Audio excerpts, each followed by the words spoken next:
Эфирден алықлар вақты студияда Осынырыева исәмсіз. Әлмәтте фронт бригадасы акциясы ұзды. Бейік жеңінің 81 елігін қоршылап, әлмәттілер қолабызның бірден-бір қолған концлагер тұтқыны болған Ольга Макарова. Ленинград блокадысын кешкен Раиса Чернышова. Бейік ватан соғышының сұңғы қатнашысы Николай Федотов та қонақта болдылар.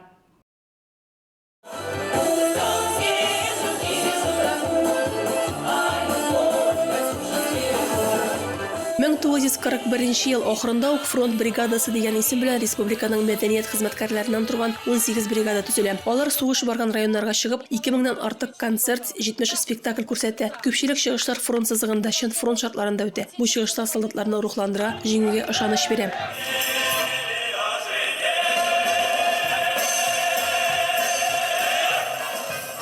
Менә шушындай фронт бригадалары акциясы ул соңгы елларның күркәм традициясе. Биредә һәр теләгән кеше катнашып, җырчылар чыгыш ясап, биючеләр үзләренең һөнәрләрен күрсәтеп, барысы да бергәләп сугышта катнашучы ветераннарыбызга рәхмәтләрен җиткерәләр. Аларның саны инде бармак белән генә санарлык алды. Биредә үзебезнең калабызның соңгы бөек ватан сугышы катнашучысын хөрмәтлиләр. Колабызның мактаулы гражданины Николай Федотов фронтка пехота училищесын тәмамлагач алына. 95-нче гвардия дивизиясенең миномет ротасына җибәрелә. Минерның тормышы икеләтә куркыныч белән бәйле булса да, язмыш аңа хәер хаклы була. 2 тапкыр яраланган солдат өчен сугыш 44 елның декабрендә тәмамлана. Аннан соң инде 2 ел мина кырларын, миналардан арындыру белән шөгыльләнә. 1947 елдан ул нефтче, 79 яшенә чаклы бураулау идарәсендә эшли. Бөек җиңүнең 81 еллыгында ул 101 яшендә каршы ала. 9 мая для нас, для всех священный праздник. Праздник мужества, праздник силы, праздник героев. Таких героев, как вы, Николай Афанасьевич. Пусть небо будет солнечным, радостным пусть будут все дни. Пусть тепло сердец близких, родных окружает вас. Николай Афанасьевичны район башлыгы Гүзәл Хабетдинова район советы депутатлары, студентлар, мәктәп укучылары тәбрик итте. Минем өчен бу бик зур бәйрәм, чөнки миндә бабам да үз вакытында тоже фронтта катнашты. Һәр инде ул китте теге дөньяга. Но минем өчен бу бик зур бәйрәм, чөнки без гаилә белән дә бергә үз вакытында кайта идек, поздравлять итә идек. Шулай бабайлар утырып тора иделәр. Бик шатмын күрергә исән сау бабайларны, әбиләрне. Рәдифә Нугманова, Рафаэль Сафин, яңалыклар вакыты, Луч, Әлмәт телекомпаниясе.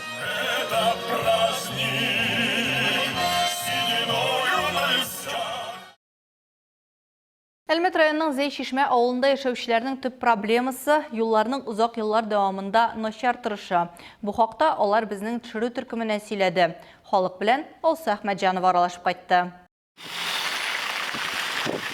Бу мәктәп автобусының көндәлек маршруты. Бер юнәлештә 4,5 километр. Шул кадәр үк кире кайтасың. Көнгә 2 тапкыр. Мәктәп автобусы йөртүчесе Евгений Ермешов бу елдан көн саен 9 ел дәвамында йөри. Ә бит мин балалар тормышы өчен җаваплы, дип борчыла Ират. Заплатки каждый Әле теге елны әз булса да чокырларын ямыйлар. Авылда бөтенләй бер нәрсә дә юк. Элегрәк әз булса да игътибар бар иде. Грейдерны җибәрәләр иде, ләкин хәзер ансы да юк. Раньше как-то обращали больше внимания, грейдера посылали, сейчас вообще ничего не видно здесь.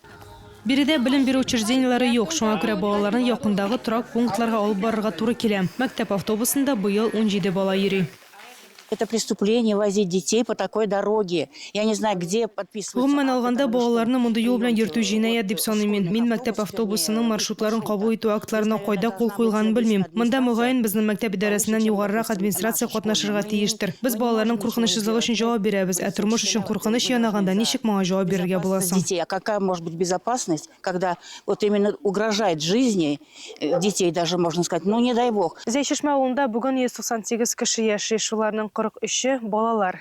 Халык әйтүенчә, бу урамнарда бер вакытта да нормаль юл булмаган. Алар инде 30-40 ел таш җәерләрме, асфальт җәерләрме дип көтәләр. Күп кенә инстанцияларга мөрәҗәгать итеп карасалар да, файдасы булмаган. 4,5 километр юл хезмәтләре өчен күп түгел, ләкин авыл халкы өчен бу урын иң авыртканы. Зәй-Шишмә халкы үзара салым җыю программасында да катнаша икән. Народный контроль ушишалась, звонил Татнефтедор. компанию, которую мне посоветовали. Төрле җирләргә шалтыратып та язып та карадым, ләкин җавап юк. Я грейдер җибәрәләр безгә. Ул тигезләп китә, ләкин бу озакка бармый. Капиталь ремонт кирәк безгә. Йөреп булмас дәрәҗәдә җитте бит инде юл. Ә аңардан кала юл кырында тоткычларда тулысынча юк. Даже возможно, желательно бы, конечно, очень капитальный ремонт, так как у нас нету и отбойников на полдороги, везде опасные участки, чтобы вообще за дорогу присматривали как бы. Потому что есть невозможно, машины ломаются, яма на яме. Зәйшишмә Ямаш авыл җирлеге составына керә. Зәйшишмә районыбызда иң борынгы авылларның берсе. Ул юл соңгы тапкыр 80нче елларда колхоз заманында җәелгән. Еллар узу белән аның хәле начарайды. Бүген юл Татнефтедор балансында. Әйтергә кирәк, бу торак пунктта бүген күп балалы гаиләләр өчен җир участоклары бүлеп бирелә башлады. Бу чыннан да авылга юлны нормаль хәлгә китерергә кирәклеген күрсәтә. Алсу Ахмаджанова, Алия Муратова, Яңалкар вакыты, Луч, Әлмәт телекомпаниясе.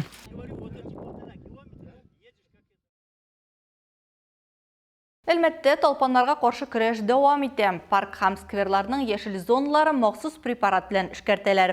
Белгечләр сәламәтлек һәм комсомол паркларына һәм Шевченко урамыннан Бигәшкә кадәр шарлавыклы буалар территорияләренә чыкты. Эш барышын без дә күзәттек. Жылы һава торышы урнашу белән урманда гына түгел, шәһәрдә дә энцефалит вирусын таратуга сәбәпче булырга мөмкин булган талпаннар уяна. Калабызда бөҗәкләрне юк итү максатыннан ел саен берничә этапта эшкәртү үткәрелә. Кичә Комсомол паркында реагентларны сиптерү иртәнге 8дә башланды. Шулай ук эшкәртү Сәламәтлек паркында һәм шарлавыклы буалар территориясендә дә уздырылды. При посещении лесных участков нужно осматривать, ну и также защищаться, одевать высокие сапоги, заправлять штаны в носки. Ну и также очень эффективным способом является вакцинация.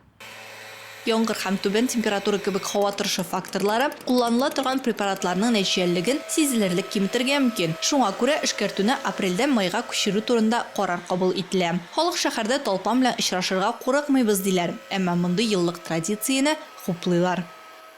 Этләргә дә кирәк ул, обязательно кирәк ясарга кирәк ул андый обработкалар. Бик файдалы әйбер дип уйлыйм. Ну, кажется, в черте города все нормально, ничего нет. Это так, когда на выезды, на пруды, да, прямо они атакуют. А так, хорошее дело. Было бы хорошо, если бы еще, конечно, в Альметьевском районе и на других прудах еще обработали. Вот там уже ездили на рыбалку, там ключей очень много.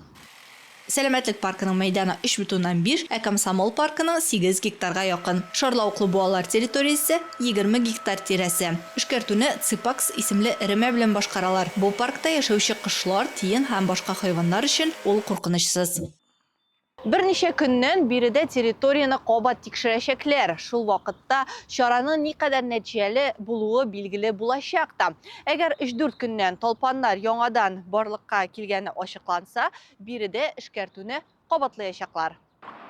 Тагын бер тикшерү 15-20 көннән башкарылачак. Эшкәртү үткәрелгән көннәрдә шәһәр халкын һәм кунакларын әлеге паркларда йөрүдән тыйлырга, җирдән бер нәрсә дә алмаска, аннан өйгә кайткач кулларны сабын белән җентекләп юуларын сорыйлар. Шулай ук белгечләр талпаннар очрарга мөмкин булган башка урыннарга барырга җыенганда тәнне мөмкин кадәр каплый торган кием кияргә кирәк диләр. Ачык төстәге киемгә өстенлек бирү мөһим. Анда талпанны күрү җиңелрәк. Өйдән чыгар алдыннан киемнәрне талпаннарны куркыта торган репеллентлар белән эшкәртергә була. Йөреп кайткач һичшиксез талпаннар кадаларга ярата торган урыннарны игътибар белән карагыз. Май ахыры июнь башында белгечләр шәһәр мәйданын һәм Түбән Мактама бистәсендәге Сабантуй территориясен эшкәртәчәк. Быел Әлмәт районында талпаннар һөҗүменең 86 очрагы теркәлгән. Шул исәптән 6 бала зыян күргән. Үрмәкүч сыманнарның төп һөҗүм зонасы урман массивы һәм дача, бакча участоклары. Бары бер очрак шәһәр паркында булган. Шунсын да билгеләп үтәргә кирәк. Бу бары тик рәсми теркәлгән очраклар. Медицина ярдәме сорап бөтенләй мөрәҗәгать итмәүчеләр дә күп. Табиблар территорияләрне эшкәртү куркынычны киметә, ләкин аны тулысынча бетерми. Талпан энцефалитыннан иң ышанычлы саклану усулы вакцинация. Аны өлкәннәргә дә, балаларга да ясатырга мөмкин. Толпаннар күп кенә куркыныч йогышлы авыру патогеннарын йөртүчеләр. Толпан энцефалиты үзәк нерв системасы зарарлануы белән характерланган кискен йогышлы вируслы авыру. Яшькә һәм җинескә карамастан авыру нәтиҗәләре тулаем параличка, инвалидлыкка һәм үлемгә китерә. Лайм авыруы яки толпан боррелиозы тире, буыннар, нерв һәм йөрәк-кан тамырлары системаларының зарарлануы белән характерлана. Әлмәт балалар поликлиникасында халыкны шәһәр хезмәтләренә генә таянмаска, үзләрен һәм балаларны үзләре кайгыртырга чакыралар. Сезоном гриппа мы уже поработали. Грипп сезонын без тәмамладык. Хәзер яз һәм җәй актуаль булган толпан сезоны башланды. Без әлбәттә алдан әзерләндек. Балалар поликлиникасында толпаннарга каршы вакцина бар. Әтиәннәр үзләренә уңайлы вакытта килеп, балаларына прививка ясаталар. Обязательно к нам прийти, привить своего ребенка.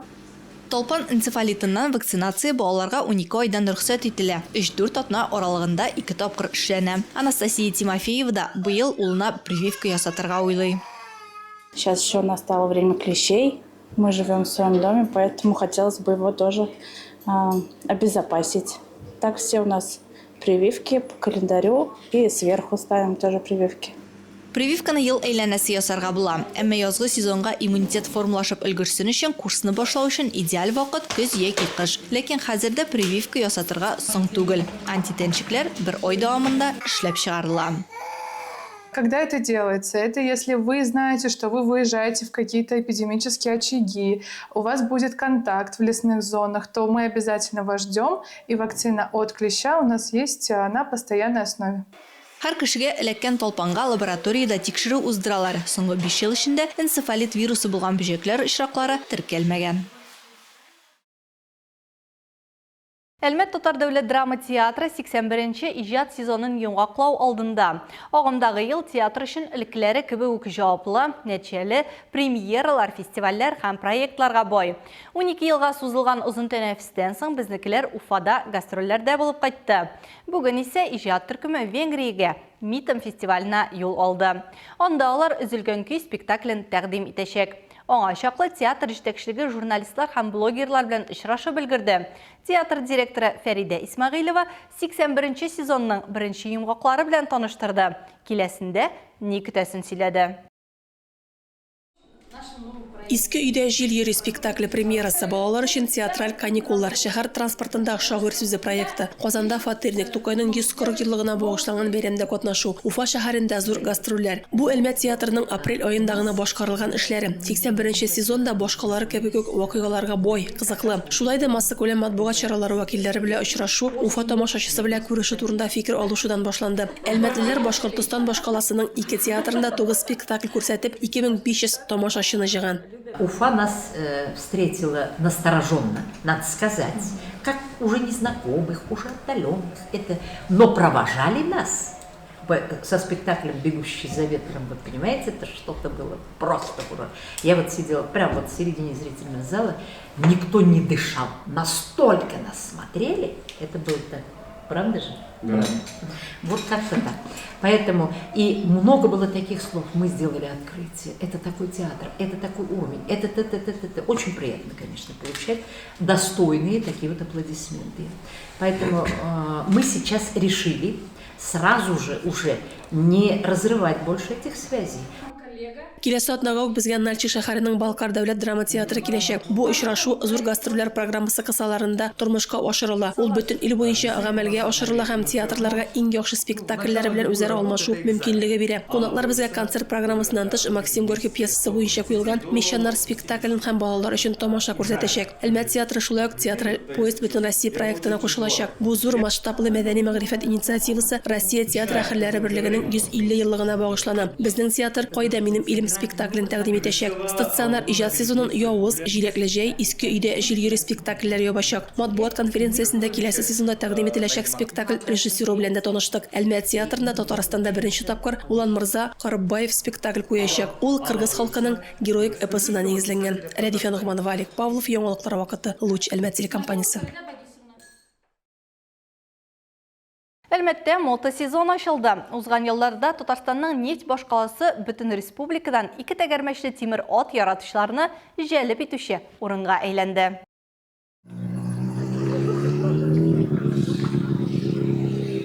Жиылы нұқтасы нефть мәдәниет сарайы. Түшке таба машина қою урыны мототехника күргәзмәсен хәтерләтә иде. Әлмәт, Лениногорск, Яршаллы, Казан, Зей һәм республиканың башка шәһәрләреннән 200-гә якын байкер бер сафка тезелде.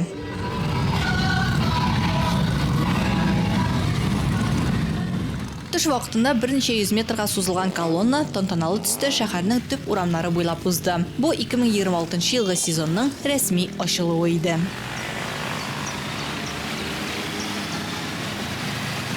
Шараның икенче өлеше мәйданда дәвам итте. Bir дә балаларга төрле уеннар, оларга күңел ачу чаралары, концерт программасы әзерләнгән иде. Шулай ук барлык теләүчеләр өчен тәмле ризыклар да булды. Колабызда мотоциклчылар бергәлеге 2017 елда барлыкка килә. Агымдагы елда биредә 300дән артык кеше. Самое главное, что нас объединяет, это... Безне алга бару мөмкинлеге, тизлекне ярату һәм юлда куркынычсыз йөрү берләштерә. Куркынычсызлык өлкәсендә актив эш алып барабыз. Мотоциклчылар белән мотоциклда йөрү дәрәҗәсен күтәрү буенча атна саен бушлай остаханәләр үткәрәбез. Недельные бесплатные тренировки с мотоциклистами по повышению уровня вождения мотоцикла. Габдулла Тукай әсәрләре стилендәге иң яхшы бизәкле байк һәм оригиналь костюм бәйгесе чараның иң якты вакыйгаларының берсенә әверелә. Самина Шүрәле әкиятен ярата. Шуңа икедә уйламыйча бәйгегә әлеге образларны сайлый. Наш образ – это от Габдуллы Тукая. Представим сначала папу. Папа у нас современный Шурале, а я – дух.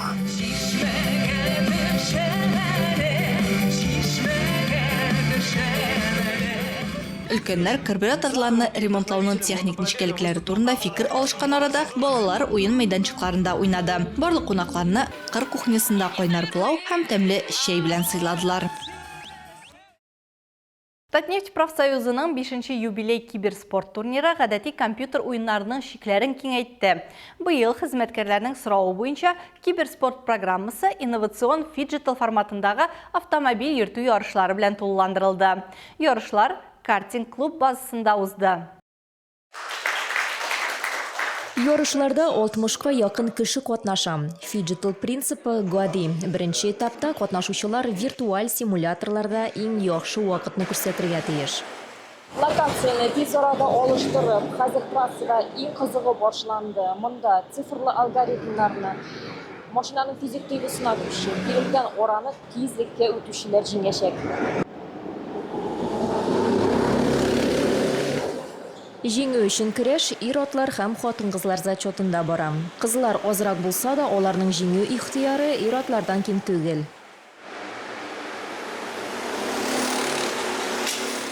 Катлам басымын саклау төркеме белгече Эльмира Комарова сораштыру барышында автоспорт өчен тавыш биргән һәм бүген үзе стартка чыгучыларның берсе. Эльмираның 12 еллык машина йөртү тәҗрибәсе картны сизәргә ярдәм итә. Ләкин фиджитал формат аның өчен яңа ачыш. Пришло письмо после практики. Хат килде, сайлауга берничә дисциплина бирелә. Барысында санап тормам, ләкин мин гонкалар өчен тавыш бирдем. Бик әйбәт, нәтиҗәмнән канәгать. Барлык тырышуларым арасында бу иң яхшысы. И я довольна результатом. Среди всех моих попыток это лучшее было. Татнефть энергосбыт инженеры Роберт Ганеев руль артында 17 ел, ләкин хәтта аның эчендә яңа фиджитал формат җитди сынау булды. Тут как-то думалось, и кругов побольше, что привыкнуть. Монда 5 әйләнеш булгач күнегеп булыр дип уйлаган идем. Компьютерда 2 әйләнешкә сыйышырга кирәк. Беренче әйләнештә кызганычка каршы узып булмады. Шуңа күрә икенче әйләнешне сак кына уздым. Вакыт әлбәттә мин теләгәнчә түгел, 3-4 секундка әкренрәк килеп чыктым. Әмма бик әйбәт. Дисциплиналар төрледән, Mortal Kombat'тан алып узышларга кадәр. Мондый ярышларда катнашырга теләгән һәркем үзенә кызыгын табачак. В каких-то соревнованиях найдет, что им будет интересно. Программадагы барлык дисциплиналар профсоюз әгъзаларының сораулары буенча ачык тавыш бирү системасы аша сайлап алына. Киберспорт ярышлары җиңүчеләрен бүләкләү май ахырында узачак. Лейсан Галиева, Рафаэль Сафин, яңалыклар вакыты, Луч Әлмәт телекомпаниясе.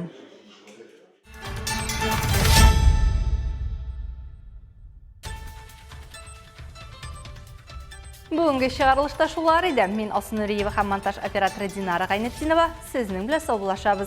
Исән сау булыгыз.